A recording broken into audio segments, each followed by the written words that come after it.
This is a shell ejecting, rotating barrel Nerf minigun. I'll be honest, I don't remember how much I paid for it. I remember it not really being that expensive. I'll put a link down below in the video information if you want it. You probably will.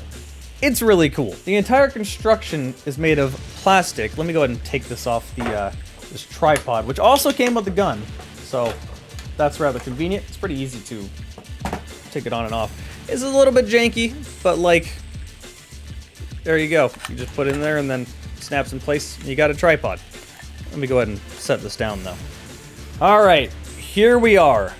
The battery goes in the bottom here, and the battery it comes with is a 7.4 volt, and it's pretty big milliamps. Unfortunately, the battery they gave me was dead, but thankfully this uses basically the same battery as my M249 and my MG3, just those have less milliamps, which is a little unfortunate, but whatever. I could use a battery. This thing works, I can't complain too much. When you plug it in, there will be an on-off switch in the back right here. And to fire, you push this button. This is obviously not meant to be shoulder fired, it's meant to be shot from the hip. And when you're shooting it, that's not me acting, it does actually have some sort of a rotational force that slightly stops every time it shoots, so it shakes it around. That sounds like it would be awkward, but it's actually really cool. Okay, so this thing uses a belt. You push the belt in from the left side, but it's not really made clear how you load up that link. The casings face upward, the link needs to be facing downward, and on these links you can see two little plastic tabs.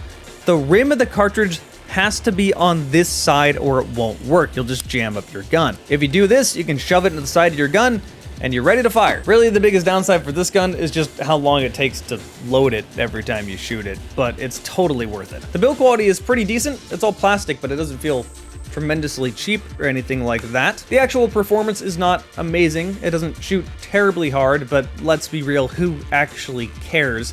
It's a functioning shell ejecting minigun. It shoots good enough. The performance actually isn't bad, it's just not great. The important thing is that it works. Other than that, I actually don't have much to say. It's very simple in function. Once you know how to load it, you're just gonna have fun all day. Oh, and as you can tell, it's not tremendously heavy. It does have a decent amount of weight, so I wouldn't be able to do this all day, but the fact that I can do it at all can show you that it's not a tremendously heavy metal gun. Anyway, I'm starting to ramble. There's not actually too much to say about this thing other than it's a ton of fun, and I really would recommend it to anyone that just wants to plink in their house and just have a cool toy. I think the only difference between me as a kid and me as an adult is just that I have money as an adult to buy these things. I don't know, guys never really grow up, but if growing up means I don't get to play with Nerf guns, then I don't want to. Anyway, let's shoot this thing.